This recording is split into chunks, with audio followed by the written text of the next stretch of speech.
秋蝉，你们放开他，放开他！出了什么事？公子殿下，这个对奴有意出逃，魏姬夫人有话，一定要找到他带回去。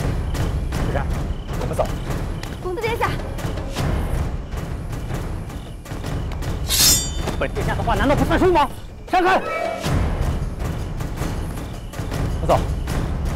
大胆！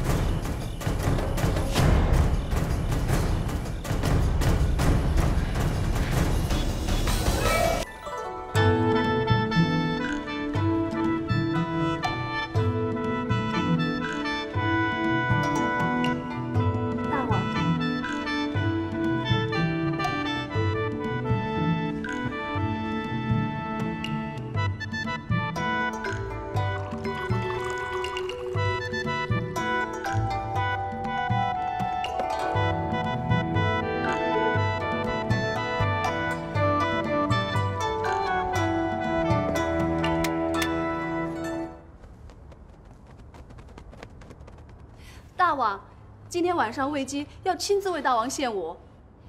好，寡人也很久没有看你跳舞了。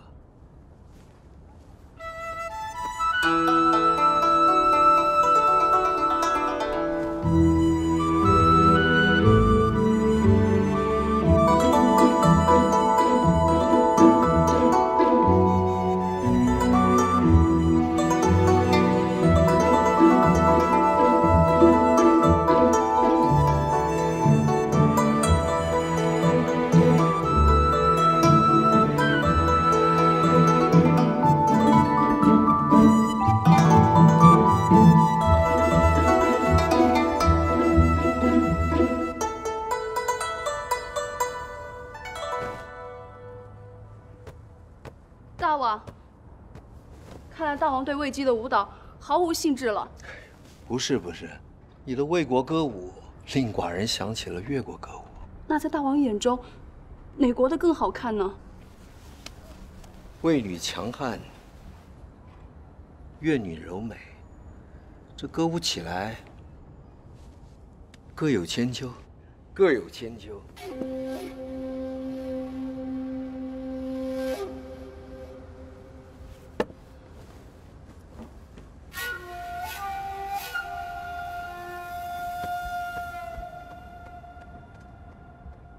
大王，魏姬再陪大王喝一杯。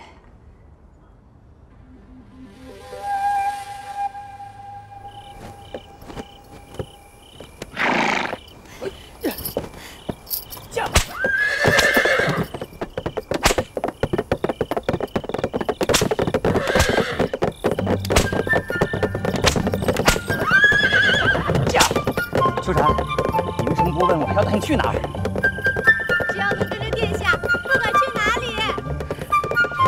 驾！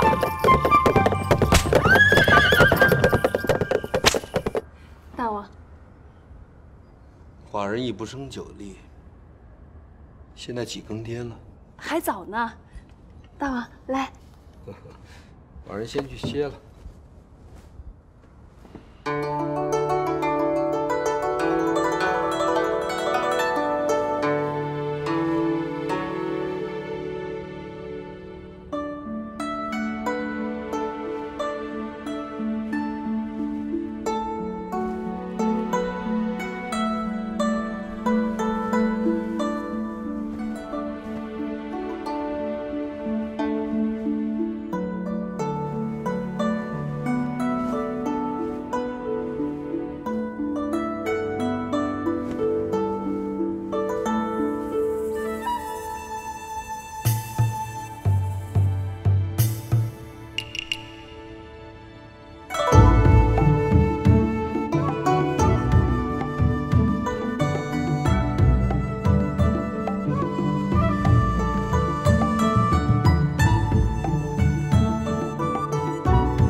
殿下，这到底是哪儿啊？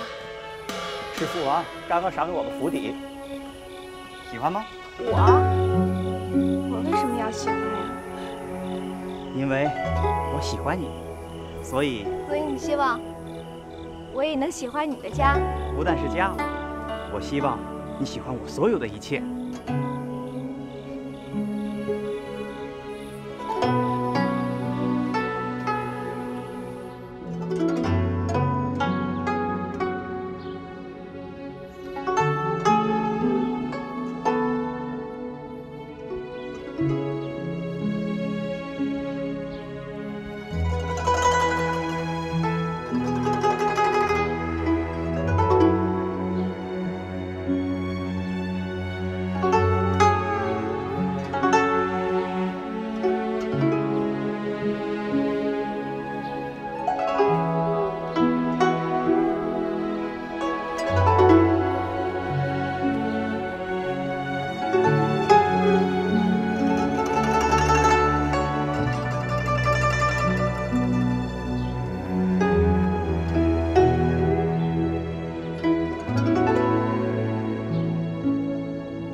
夫人一夜都没睡好吧？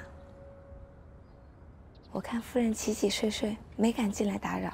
你实话告诉我，我的容貌比起那2个越国姑娘，差在哪儿了？一点也不差，夫人当然是天底下最美的女人。旧不如新，再好看的脸，看的时间长了，也会看够。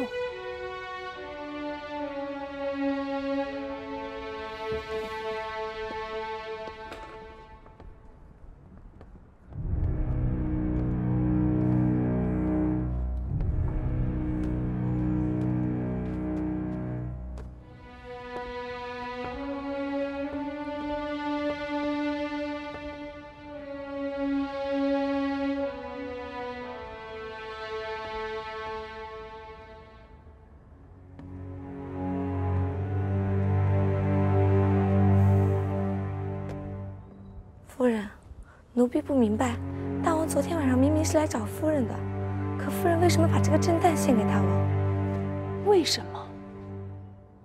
因为你服侍的夫人不是贱人，是心地高贵的魏国公主。你以为大王怀抱着震旦，这就是对他的宠爱？你错了。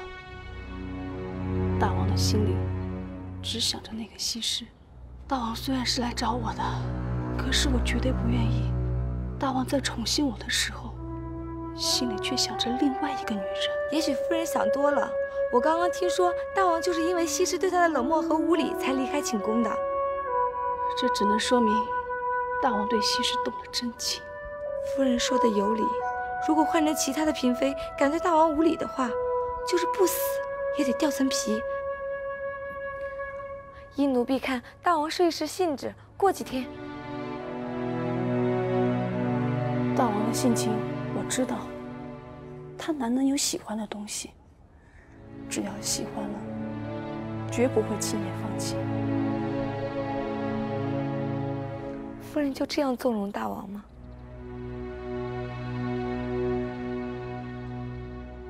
既然我不能独占大王的恩宠，我也不会让大王专属于别的女人。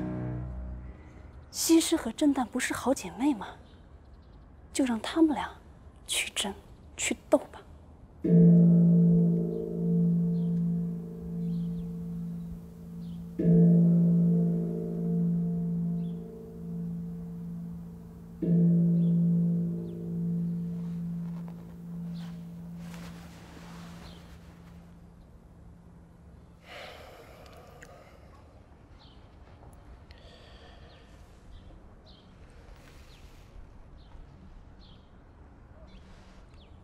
我们这是在哪里？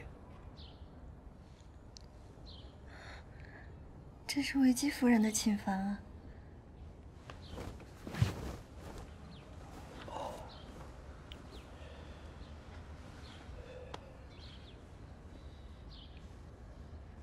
怎么会在这里呢？大王难道不记得了？昨天晚上我和卫姬夫人为大王歌舞。大王要起身吗？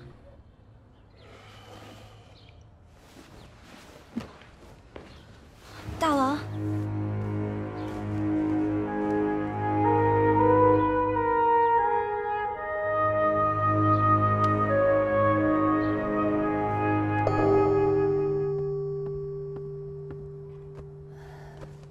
卫姬给大王请安。爱姬睡得可好？是我该问大王，大王睡得好吧？夜醉睡。能让大王醉睡不起的人，也实在难得。哎，这个正旦，大王还满意吗？如果大王满意的话，卫姬可以另择别院。哪里话？这里所有的一切都是寡人为你添置的，怎能让给别人呢？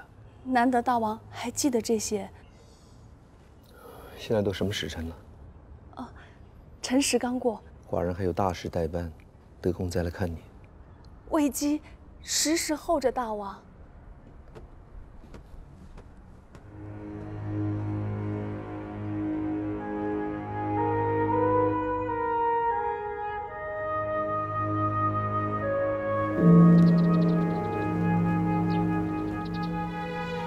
大王这是想去？这还用问？小奴知道大王要去和众臣商议迎接齐国使臣之事，可是喜子是大王肚子里的虫儿，知道大王在想什么。大王只管去见众臣，小奴去寝宫看看西施姑娘的情形，再去向大王禀报。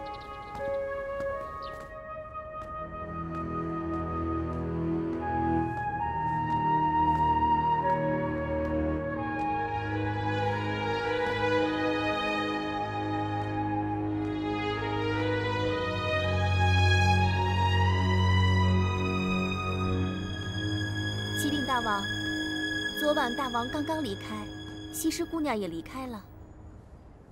他去哪儿了？你们为什么让他出去？奴婢不敢阻拦。启禀大王，小奴刚听一个婢子说，西施姑娘回到她原来的住处了。要不要小奴去把西施姑娘接回来？难道寡人对她不好？小奴还从没见过大王这么恩宠一个姑娘呢。寡人救了她的命，还封她做妃子。一个君王能给的恩宠，全给了她。可她……是啊，大王对她的恩宠，连王后和卫姬夫人都不能比啊。那他为什么这样对寡人？为什么？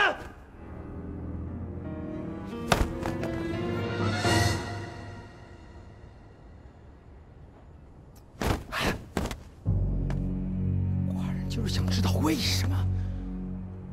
要不要小奴去把西施姑娘宣来，大王当面问问她？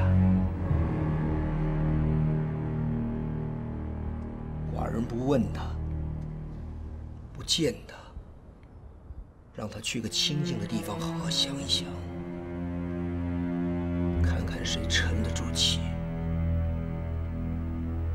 看看谁比谁的心更狠。姐姐，我自己来吧。你年纪最小，哪会干这种事啊？我来帮你吧。姐姐，昨天我又做梦，梦见钟娥山，还梦见阿爸和阿妈。可是梦里的他们，怎么一下子都变老了呢？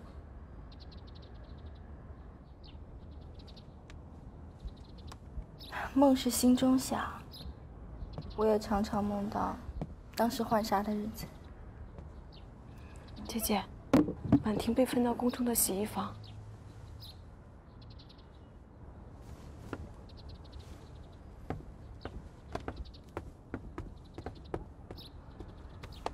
姐姐，你快看，看她的手，又红又肿，不知道在水里泡过多少次呢，真不知道这种的日子什么时候才能过去。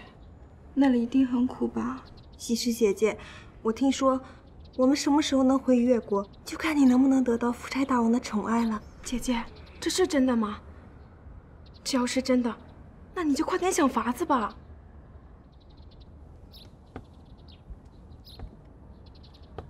这是不是很难？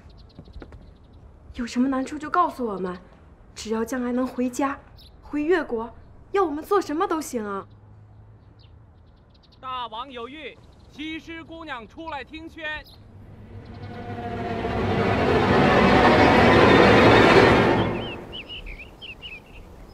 西施姑娘，大王有谕，让你移驻甘陵宫。甘陵宫？甘陵宫怎么了？甘陵宫就在洗衣房旁边，是座荒院，从来没有人住过。听说还闹鬼呢。他们说的没错，甘陵宫的确不是个好地方。唉，喜子跟随大王多年，从没见过大王这么恩宠一个女人，你可不能不识好歹呀！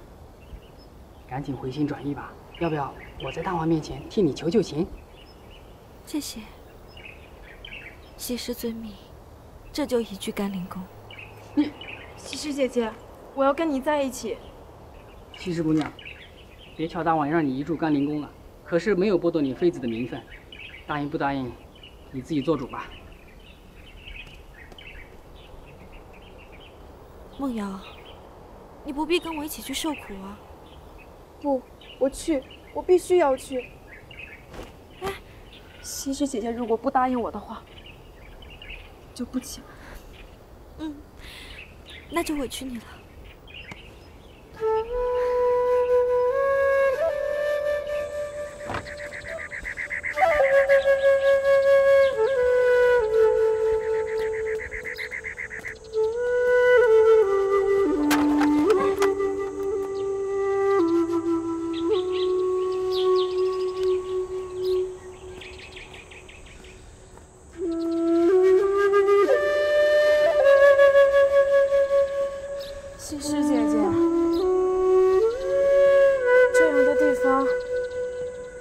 住人吗？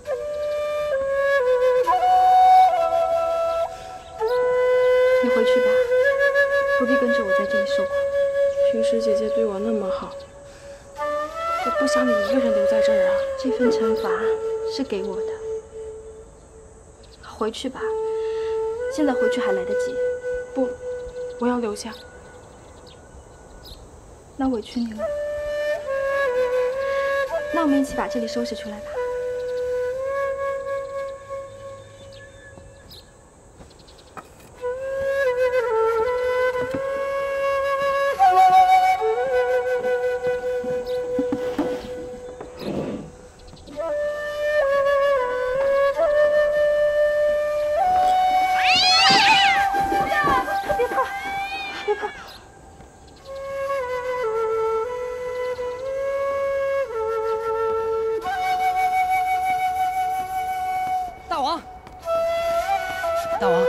西施姑娘已经移居甘陵宫了。说了些什么？没说什么。什么也没说。没有。小奴本想着他会让小奴替他求情的，可是他……现在在干什么？正在清扫自己住的地方。一个人？不，有个从越国来的女子自愿陪他。大王，小奴真不明白，这位西施姑娘她有福不享，心里到底在想什么？闭嘴！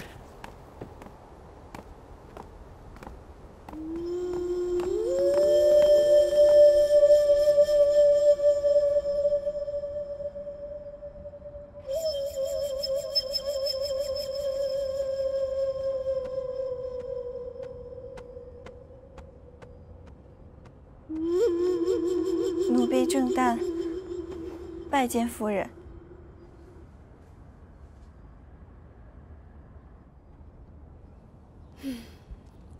看来我要恭喜我们的郑旦姑娘，成为大王的女人了。奴婢谢夫人成全。大王没有册封你为妃吗？这就怪了，你和西施一样来自越国，一样得到大王的怜爱，怎会如此不同呢？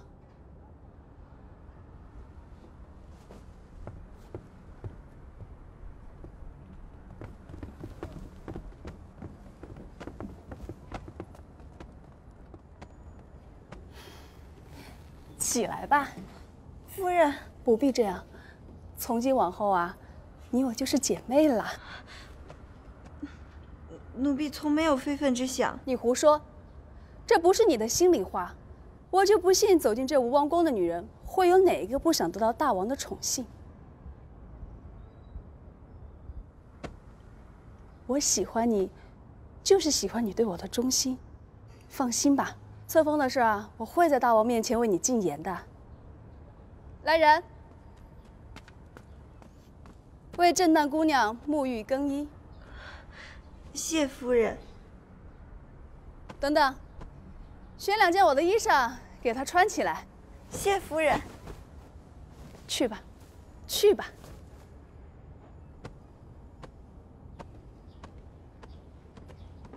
夫人怎么这样待他？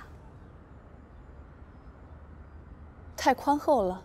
哪止宽厚，万一他是一只狼呢？狼有什么不好？要斗倒那个西施，就需要这么一只狼。只怕他是一只负心的狼。他和那个西施是同乡，又情同姐妹，未必肯帮夫人呢。我只需要他帮自己。已然被大王临幸的女人，就像心中燃起了一把火，都觉得自己是条越过了龙门的鱼，直奔着成为嫔妃的路上跑。可其实他们不知道，不知道什么？没有几个女人可以真正入了仪。在战场上，一个男人要杀敌无数才能成为将军；在后宫里，一个女人要是没有辣手摧花的本领，就别想得到大王的专宠。况且后宫佳丽无数，为了得到大王的专宠，所有的女人都是敌人。不单我和王后，西施和正旦早晚也会成为不共戴天的仇敌。奴婢明白了，她们俩越是情同姐妹，就越是知根知底，总有一天会斗得两败俱伤。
先歇歇，我自己一个人来。我行了。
她美吗？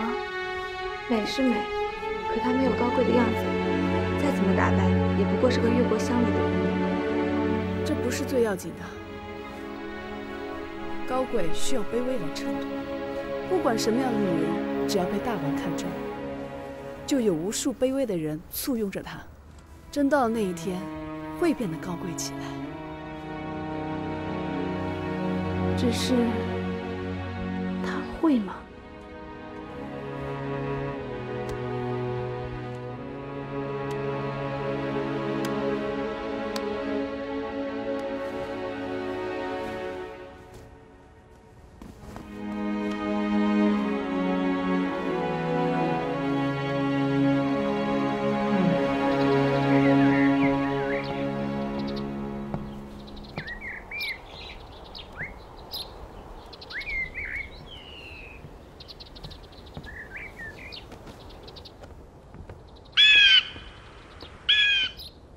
姐姐，我去洗吧。你先歇着，我拿去洗衣房。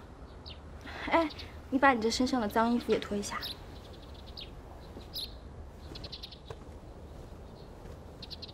姐姐，你真好。我跟你是跟对了。你呀，真是自讨苦吃。跟着我，你还不知道要受多少罪呢。我不信，我也不怕。你呀，还不懂。哎，我可把话说在前头，如果遇到了什么危险，你别管我，只顾自己走。你吓我，吓我也不离开。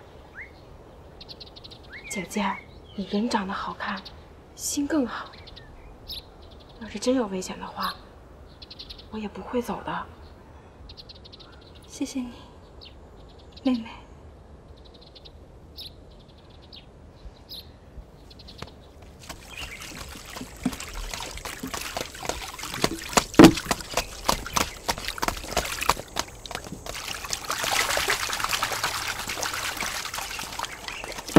姐姐，快陪我。没关系，我自己来吧。姐姐然是嫔妃了，哪还能自己洗衣服？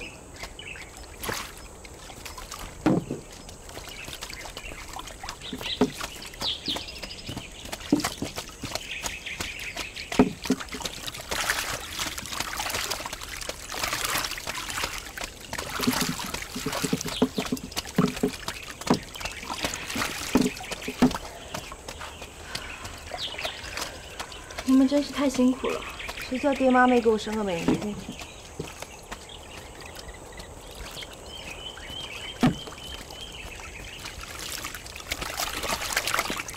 婉婷，谁叫你洗她的衣裳？给她，让她自己洗。大王又没有读了她嫔妃的名分，还敢犟嘴？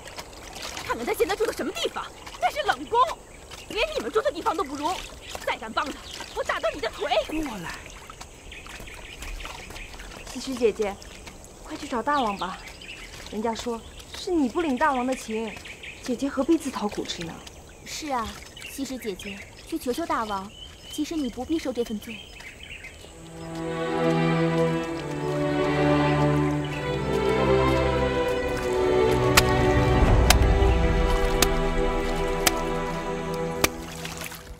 大王，依微臣看来，我吴国北有齐鲁，南有百越，现在越国已被我收复，而齐国仍在耀武扬威。如果北挫强齐，那真可谓是发一矢而天下定，弹一鸟而百鸟惊啊！一派胡言！勾践小儿虽然做了阶下囚，可是越国还在，隐患未除，远远说不上收复。这国君都成了阶下囚，那还不是被收复吗？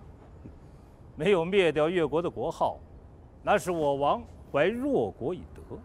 存越而不亡越，那是大王听了你薄皮的蛊惑。这怎么是听了我薄皮的呀？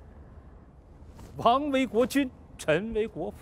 相国的意思是说我大王不纳忠言，昏庸无能吗？哎，你，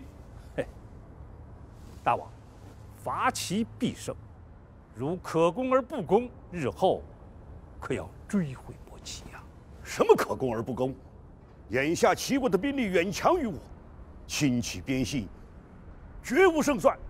齐国虽然是大国，但现在早已经是外强中干。齐景公年事已高，立嗣之争是越演越烈。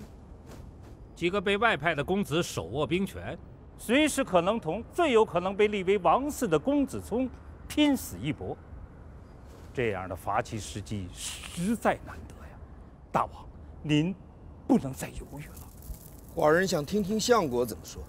伐齐之战绝不可开。大王不要忘了，除了齐国，还有楚国、晋国和鲁国。这时候和齐国一战，只能让其他诸国坐收渔人之利。虽然齐国有立嗣之争，可是，一旦战端一开，他们就会一致对外，不是更弱，而是更强。所以老臣不但不同意大王冒险北进，还请大王尽快与齐国结盟，平定周边诸国，再图霸业。你笑什么？我笑相国是个知恩图报的君子。这什么意思？想当年你鞭尸楚平王，天下哗然，唯有齐王不但没有指责，反而人前人后的称赞相国，说相国文可安邦，武可定国。这份知遇之恩，想必你记在心里。相国对齐越两国一亲一疏，一捧一杀，虽说情有可原，但是以国事赴私情，未免太过分了吧？我呸！老夫屡屡对你忍让，今天居然用这种恶毒的语言来攻击老夫！大王，你看，他一次次以剑相胁，老夫也是忍无可忍了。相国，太宰口无遮拦，不必放在心上。寡人还是赞同相国所言，商议国事各抒己见，不必伤了和气。众臣以为呢？臣以为，吴相国说的是，眼下伐齐为时尚早。是啊，其实相国和太宰说的都有道理，只是个时机问题。眼下的越国已经臣服，大王的士气正旺，我军大胜，士气正高，正是乘胜图斩的大好时机呀！大王，臣赞同这句话。黄口小儿懂得什么？反正老夫该说的话已经说了，请大王仔细斟酌吧。齐国使臣到了吗？都已经安排在馆驿了。善加款待，太宰。臣在。告诉齐国使臣，就说为结吴齐两国百年之好，寡人特邀齐国公子江聪来吾小住。大王，这事就议到此。是。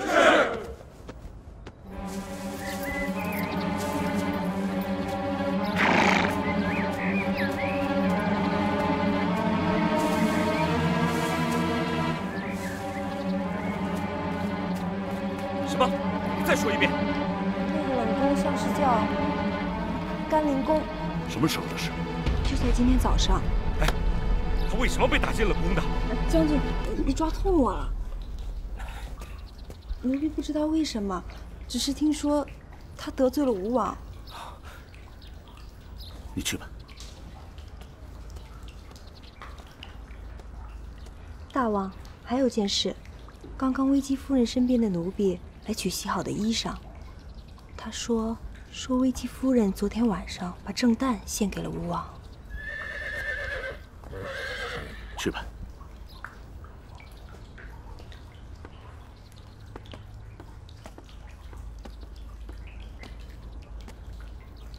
大王，这个姑娘所言可信吗？她叫婉婷，文中选她，是因为她的父亲触犯了刑律，被关进了大牢。她肯到吴国来，是为了减轻对她父亲的责罚。所说的话，应该不会错。大王，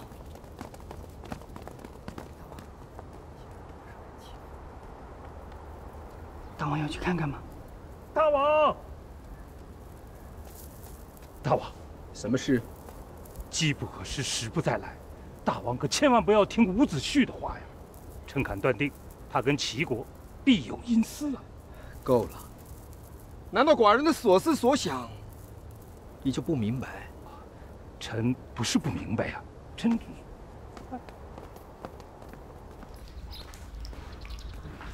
杨一月，你想办法找到郑旦，寡人急需见到他，问个究竟。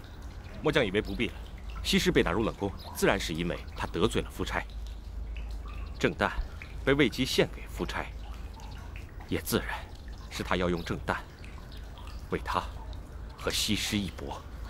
要真是这样，岂不两全了？夫差不要西施，正好成全了将军，而郑旦得到夫差的宠爱，正好成全了我们，成全了大王所愿啊！大王，王后说的是啊。如果夫差对西施断了念想，请大王允许末将想办法送西施返回越国。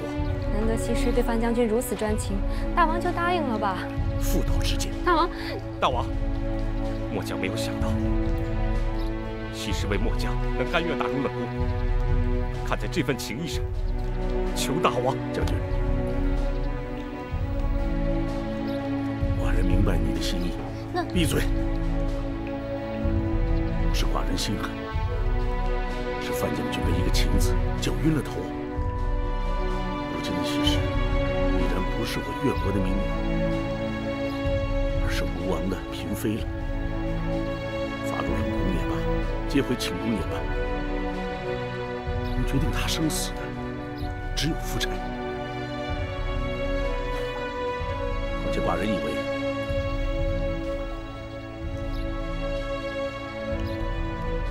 西施姑娘深明大义，孰轻孰重，她会想得明白。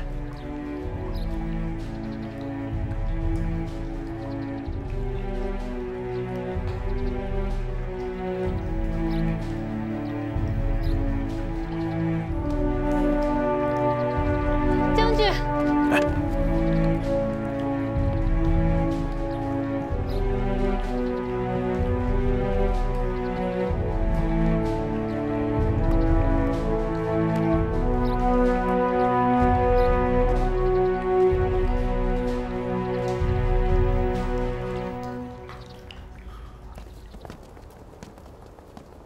大王，您一定要听臣把话说完。伍子胥和齐国案好非一日，大王如果依他所言放弃发起，这日后一定悔之不及呀。太宰所言，寡人都明白。可是寡人的想法，太宰却不明白。大王，还是快些去吧。哎。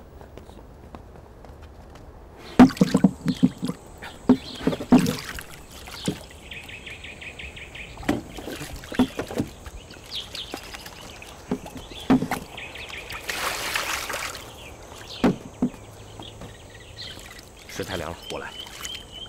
没事，将军，这不是你该做的事。将军，我不过是个养马的奴隶。在我的心中，你永远都是将军。将军，我不过是个养马的奴隶。在我的心中，你永远都是将军。如果你真是这样想，就更不该放弃。告诉我，为什么会这样？他刚刚封你为妃，请将军不要再问了。事关越国和大王，我必须问：昨天晚上发生了什么事？夫差为什么下此狠心？因为什么？因为我不会要求，不会献媚，不会对他说，他是我喜欢的男人。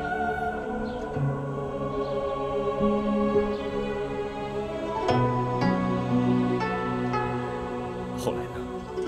他没有勉强我，就离开了。夫差是不愿意放弃自己的大王之尊，所以把你打入冷宫，等待你的回心转意。也许是吧。我明白，他不想对我有丝毫的勉强。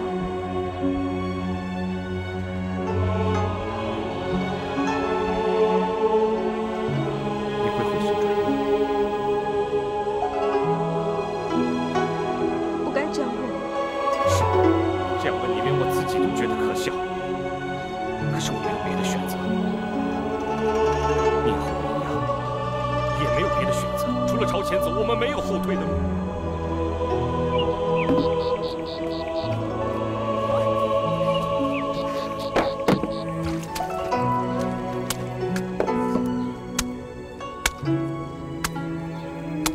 肯答应我。西施，那你要我做什么？丢掉一切。事到如今，你要想的是，你已经成了他的妃子，成了他命中的女人。可他不是我生命中的男人，我生命中的男人是你。西施，我求求你不要再说了，不要再说了。忘了我，忘了我这个言而无信的男人。今生今世，我们携手无缘了。大王，这位太宰大人什么都好，就是太过啰嗦。小奴跟他说过了，大王有事，可是他还是唠唠叨叨的。不许胡言！太宰大人说的是国事，这件事再大，也只是私事。大王说的对，小奴记住了，记住了。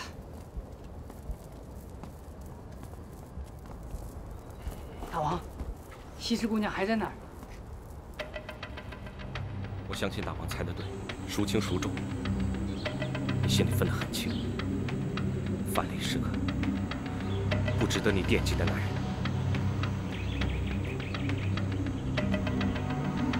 彻底忘了，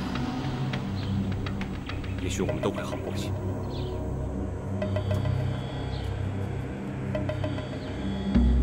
大王，西施姑娘哭了，兴许是她后悔了吧？未必是为寡人流的眼泪。哪能呢？小奴敢说，这西施姑娘肯定是……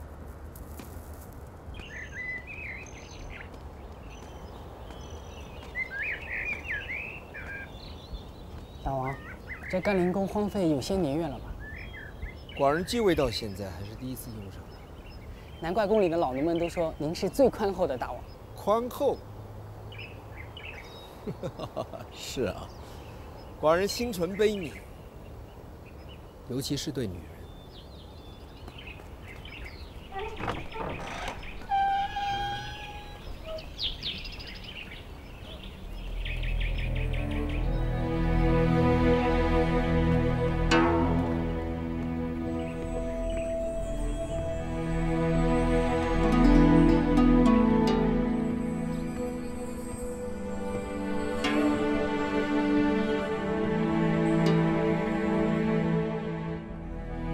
看来寡人让他受苦。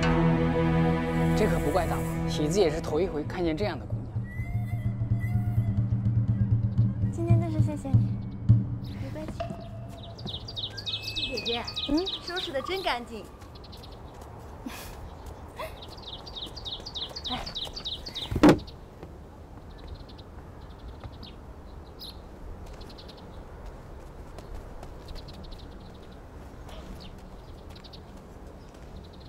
梦瑶。哎，婉婷，你怎么在这儿啊？我来这儿帮西施姐姐晾些衣服。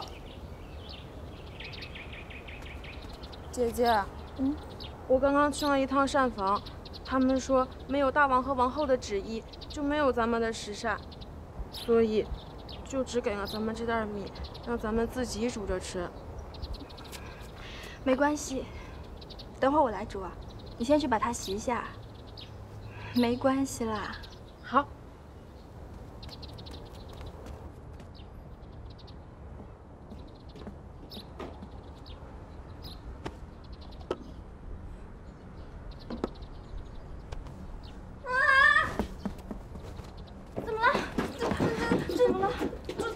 虫子！别怕，只是仙米虫。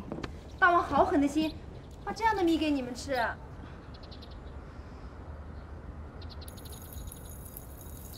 西施姐姐，我去膳房看看，有没有什么可吃的青菜吧。不用了，姐姐，让他去吧，我也该走了，要不然他们又该骂我了。是，你快些走吧。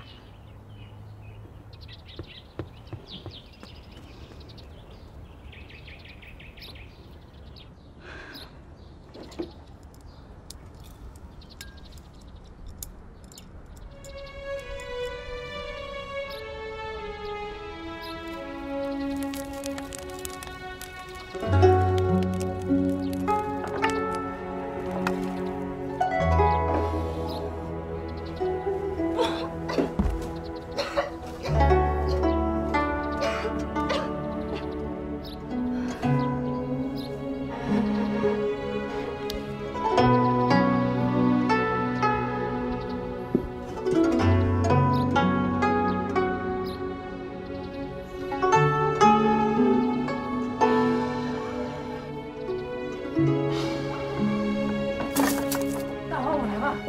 大王，不去，寡人自己来。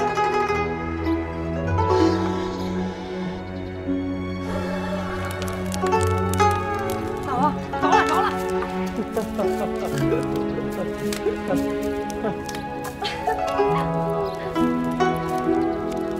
寡人难得见你一笑啊。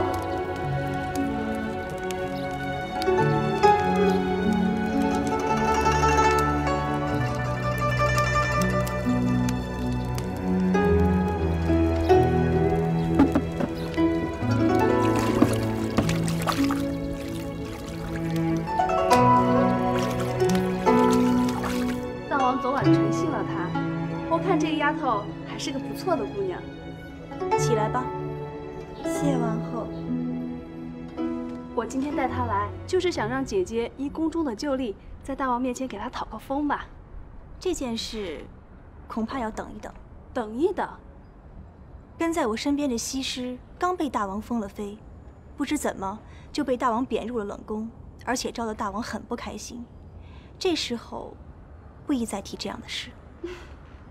这事儿我听说了，那个西施啊，太不懂规矩了。不过，越是在这个时候，越要给大王解解心烦。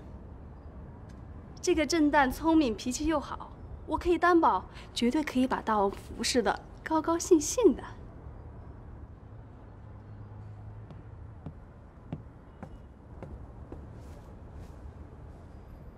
王后，请喝茶。你先下去吧。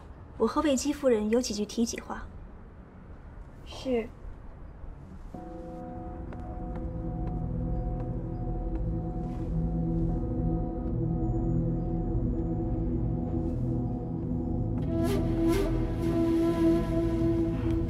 魏姬，我是要问你，你和大王恩爱情深，这是人人皆知的事情，为什么要帮这个郑旦？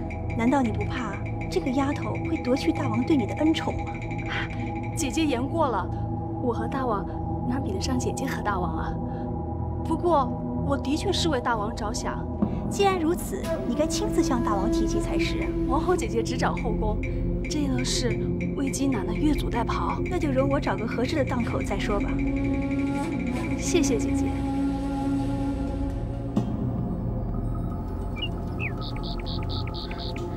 夫人。 我已经跟王后说了，至于什么时候封妃，就看你的造化。谢夫人。起来吧。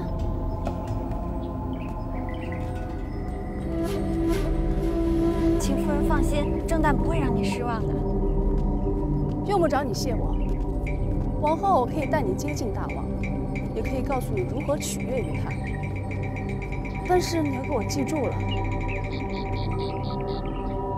你欠我一个天大的人情，这个人情日后是要还的。奴婢明白。夫人，夫人，大王从大殿径直去了甘宁宫，有婢子看见大王在甘宁宫的庭院里和那个西施一起烧饭呢。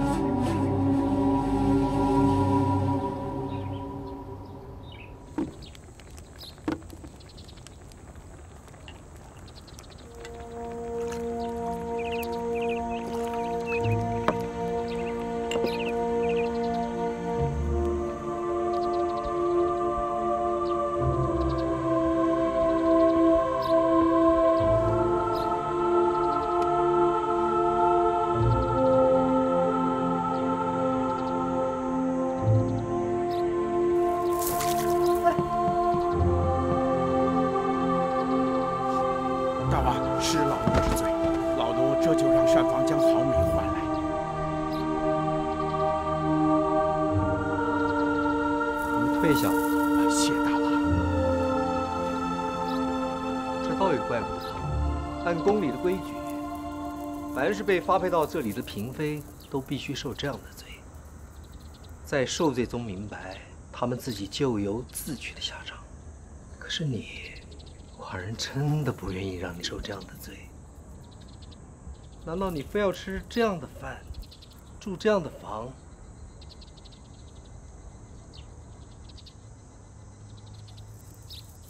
寡人在问你话，生不如死，和吃住无关。你说什么？我倒觉得这里还好，至少不用做违背自己心愿的事。你真的这么讨厌寡人？大王对我恩重，我怎么会讨厌大王？只是我不想做勉强自己的事。强迫自己什么？强迫自己假装喜欢大王，而向大王邀宠。那你喜欢的是谁？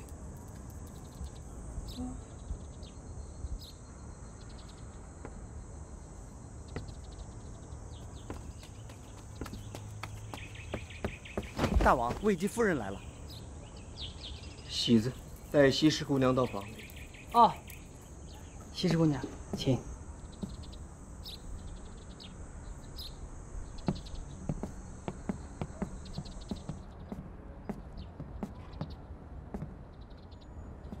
我说西施姑娘，别怪我多嘴。喜子进宫多年，从没见过大王这么宠爱一个女人，你就别再执拗了。姑娘就算是块石头，也该被大王的心捂热了。其实我看得出来，姑娘是个好人，心善也心真，从不说假话，不会骗人，还不怕吃苦，不容易。好人就该有好报，换成别的姑娘，我才不会跟她说这样的话呢。姑娘听劝了。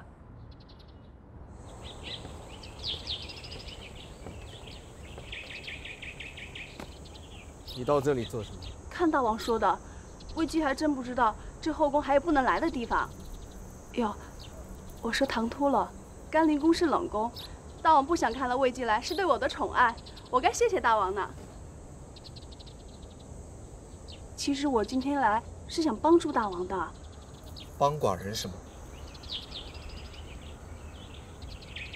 大王，这个丫头知恩图报，昨天晚上大王宠幸了她，她就一心想报答大王。报答？奴婢跟西施情同姐妹，魏姬夫人让我劝劝她，不要再跟大王执拗了。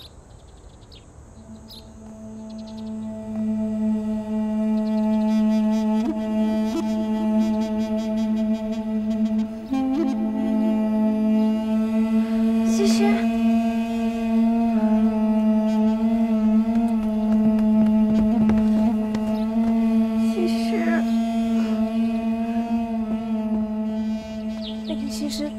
到底犯了什么罪？大王要这么惩罚他？难道大王想让他在这里一直住下去？这要看他自己什么时候愿意离开。假如有一天，魏姬失去大王对我的宠爱，魏姬恳求大王不要把我贬到这里来，我情愿大王赐我一死。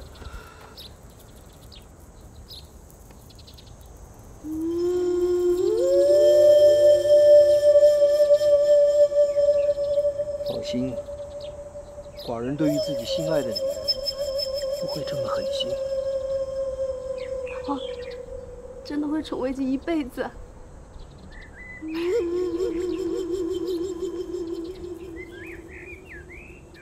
你究竟为什么惹怒了他？我没办法委屈了自己的心。你恨他？那就是你心里还放不下范将军。我的心里存不下两个男人。可是你知道这样做的后果？不管后果如何，我都没有办法向他要宠。我没有办法成为那样的女人。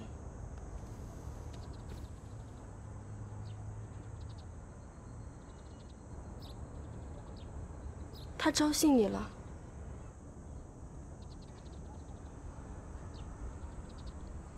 就是昨天夜里，我真是做梦也没想到。没有想到什么？我没有想到，经过这一夜，我的心全乱了，乱得我自己也理不出个头绪来。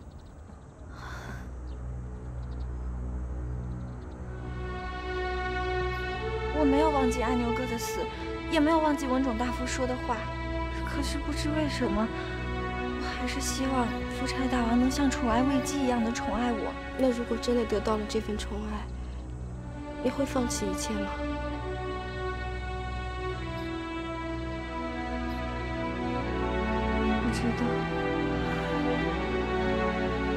一生一世，草木一秋。我只知道被夫差大王宠爱过，就不枉做一回女人。那今后呢？今后太遥远了。我现在心里只有一个盼望。盼望什么？盼望今天的夜和昨天一样，我再去陪伴他。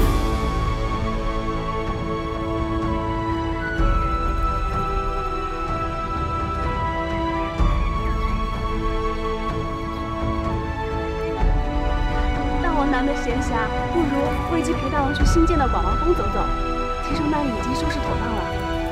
好啊，好。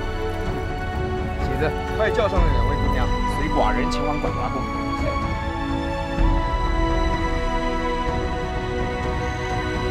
大王，这西施桀骜不驯，又是戴罪之身，大王为什么还要带她去那里？寡人要让她看看，寡人是如何对待自己心爱的女人。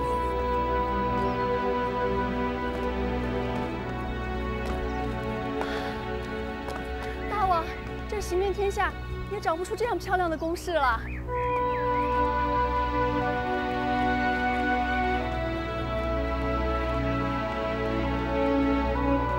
老奴恭迎大王。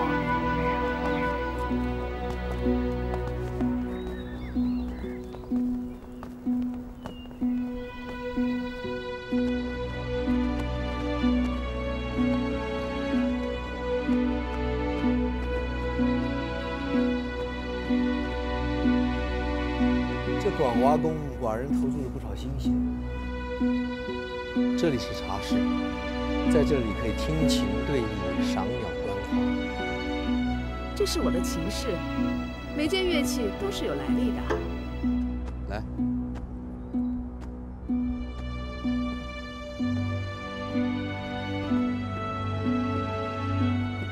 这里是绣坊。寡人心想，女子习练女工是件修心养性的美事。这里的丝线、绸料、手工和绣架应有尽有。寡人听说越绣精美，正想一饱眼福。来，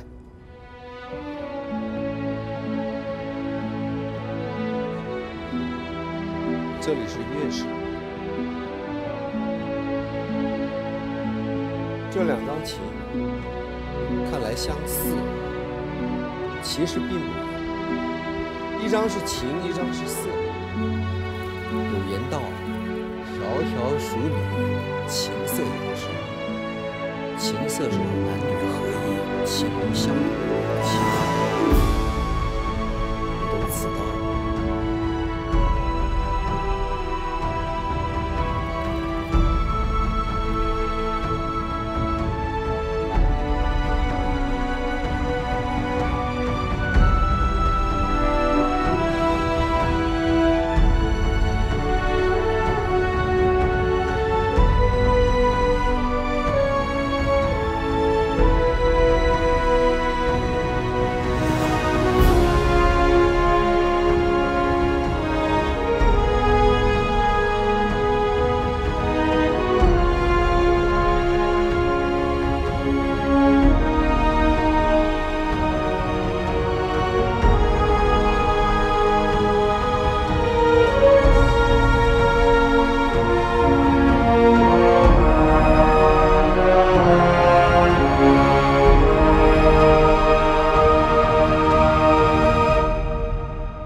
若客居他乡，住这样的地方，我能理解思想之美。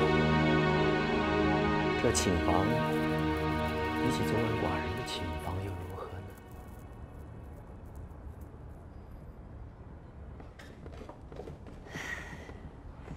管王公不独是大王的心血，你看看，这壁挂，这香炉，这茶具，这帷帐，还有这屏风隔断，都是我一桩桩一件件亲自安排的。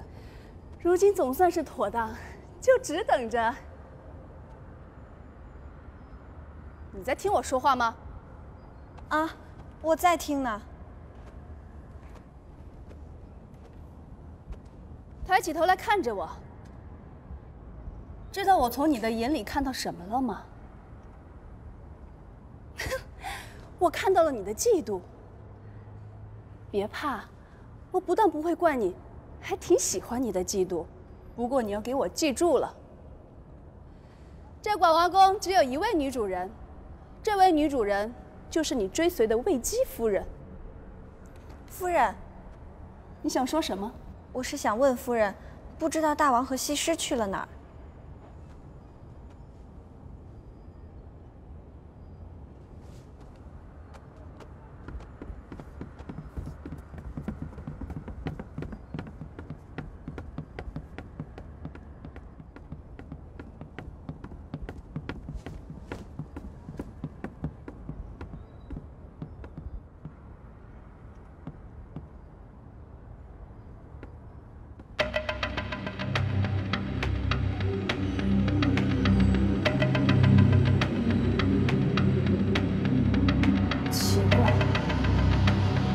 头上的壁画不是这一幅，这画的是什么？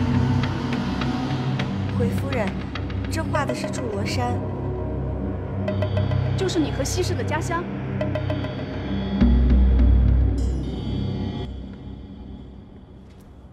这里也是寡人的特意之作。人说越女多情，情柔似水。这湾碧水喜欢你。看到这湾水，你想到了什么？大王不是没去过朱罗，可是刚才房里那幅画，寡人一定要亲自去过吗？寡人是大王，你是寡人的女人，寡人当然能知道你的一切。我是大王的女人。当然，你不认为你是我的女人吗？寡人说过的话是不会变的，我会一直等到那一天。这广华宫建的还算有理，居是贵精不贵丽，贵新奇大雅，不贵仙巧。寡人在想，住在这里的女主人一定会快乐。你说？奴婢以为，乐不在外，而在其心。心以为乐，到哪都是乐；心以为苦，不管到哪都会苦。说的有理。难道大王的乐就在一个情字上吗？只为一个情字，那是百姓之乐。作为帝王，帝王之乐，寡人的乐，依在安天下，是君王该有的报复。眼下天子无能，礼崩乐坏，你争我讨，杀戮不绝。要想息兵停战，就要领罢诸侯。这是寡人日思夜想的大事。这第二乐，才是有真心所爱的女人为伴，相携一生。这一乐和安天下之乐是不同的。对于所爱的女人，寡人不会全蛮霸之。女人是如水之躯，如玉之身，碰不得，摔不得，只有以心换心，才得一乐。这管华宫既是寡人赐给女人的天下，也是两情的交融之所。大王，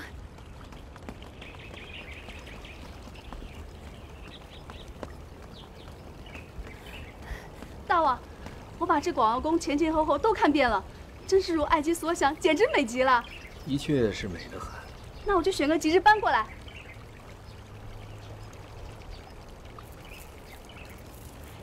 内宫总管，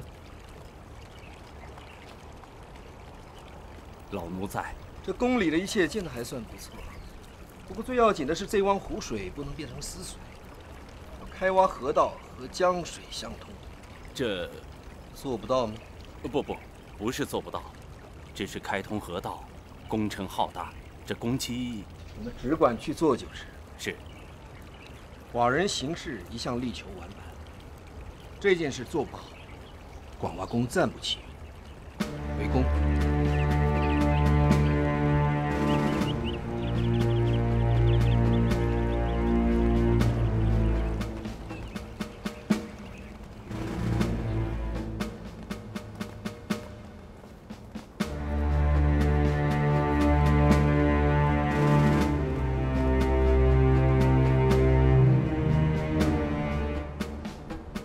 西施姑娘，这边是大王的寝宫，那边是甘霖宫。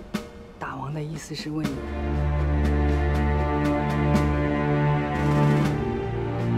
大王，奴婢先回去。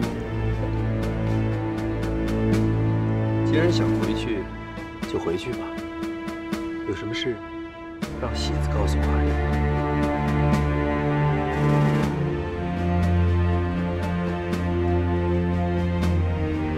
西施，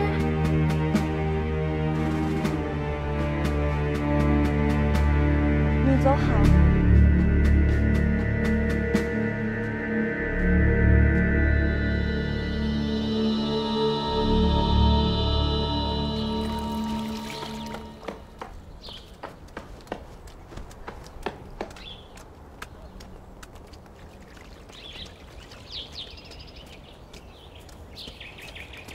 婉婷，看什么呢？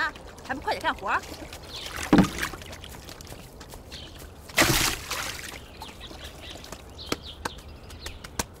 看她那2个姐妹呢，一个封了妃，一个得了大王的宠幸，眼馋了？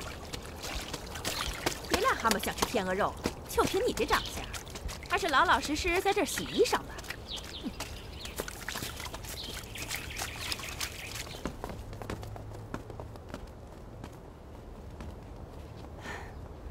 今天晚上我准备了陈年佳酿恭候大王。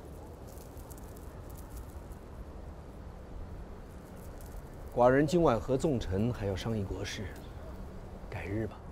国事要紧，那改日吧。不过请大王千万不要劳累。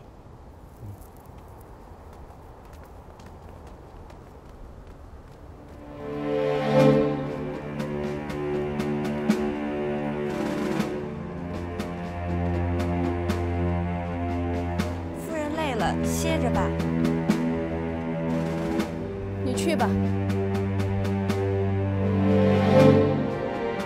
是。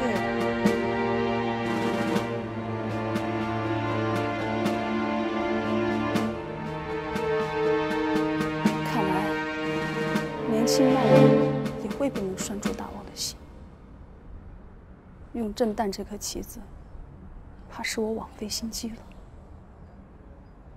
其实这也是好事。好事？这说明大王看重这个情字，他对夫人的情还在，就绝对不会独宠别的女人。夫人在想什么？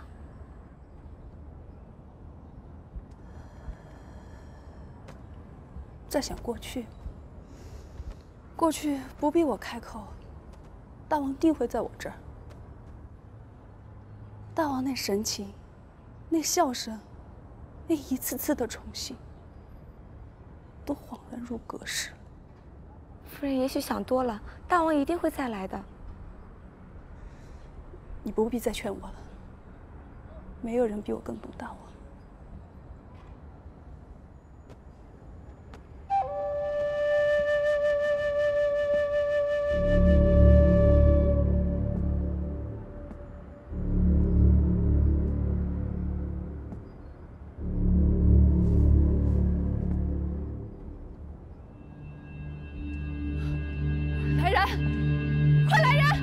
怎么了？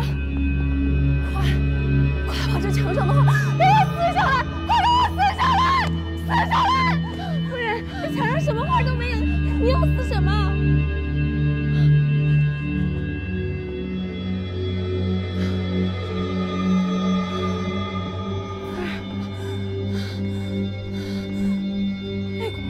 信房里竟然画着西施家乡的山水画，画着他家乡的山水画。这就说明，在大王的心里，那个挖空的女主人已经是他了。不可能，夫人，这不可能！我没有想到，大王竟然这样处处偏袒他，这样讨好他。夫人。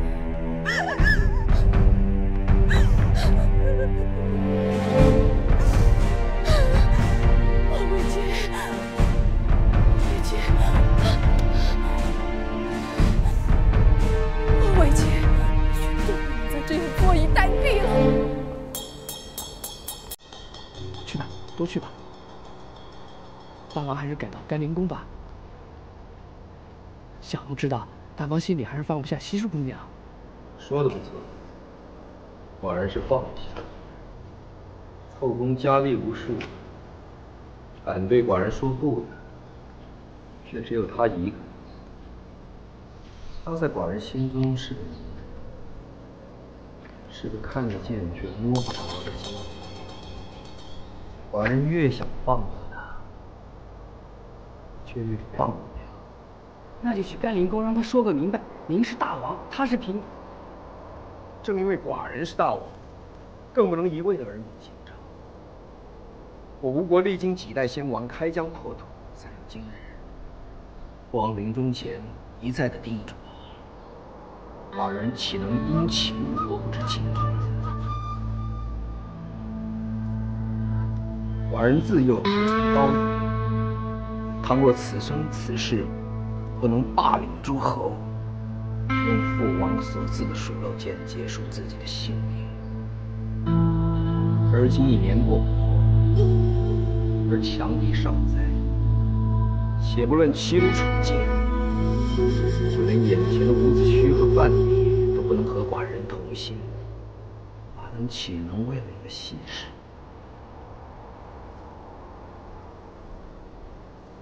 不可恣意，不可懈怠，不可纵情。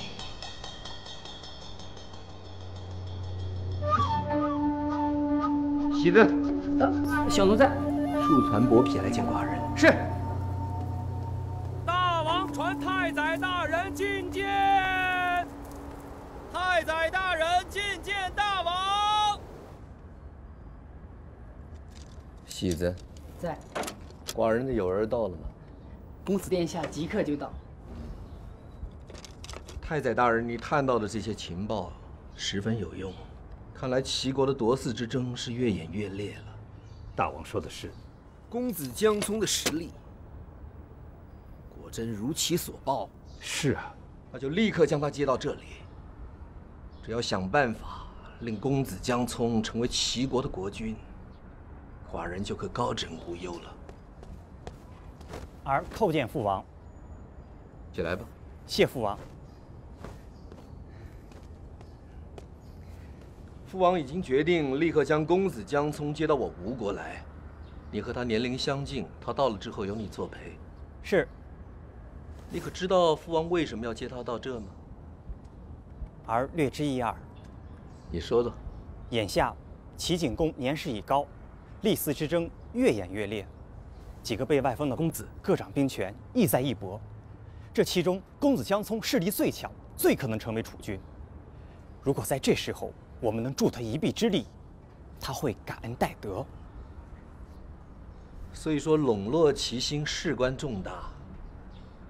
成则为盟友，败则为仇敌，不可小觑。父王说的是。大王，臣担心。担心什么？臣担心，公子江聪来吴国的事，如果要泄露出去，齐国那几个外封的王子就会在路上下手。那公子殿下和公子江聪的安全，可要力保万全呐。太宰说的对。 就劳你带一哨精兵到边陲接应。是。坐。父王有话要对你说。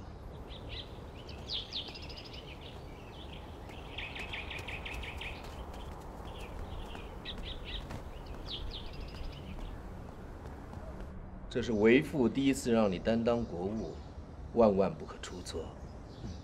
父王在看着你，殿上文武群臣也都在看着你。请父王放心，儿绝不辱使命。这些日子，父王让你在军中历练，受苦了吧？不苦，母后说，日后要想当大人，再苦也要历练。你要说什么？我怕说了父王怪罪。你有事瞒着父王，这才是罪过。说吧，有什么事尽管说出来。儿爱上了一个从越国来的姑娘。你说什么？爱上一个从越国来的姑娘？嗯。她是谁？她叫秋蝉。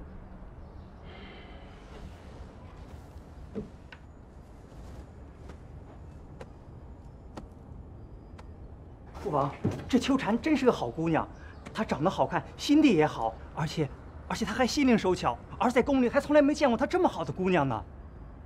父王答应我娶她吗？你真的喜欢她？嗯。她也钟情于你？是。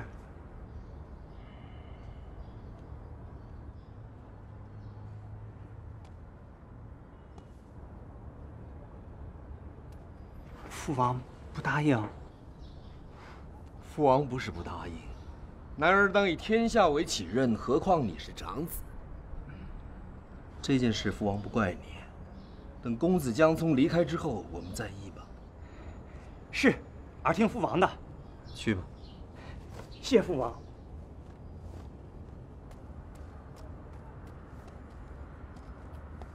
喜子。小奴在。这个叫秋蝉的，你知道吗？小奴不知。去，把他的一切查个明白。是。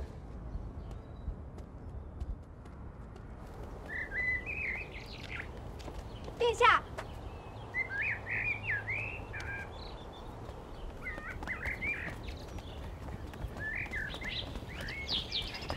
殿下。大王怎么说？快告诉我，快说呀！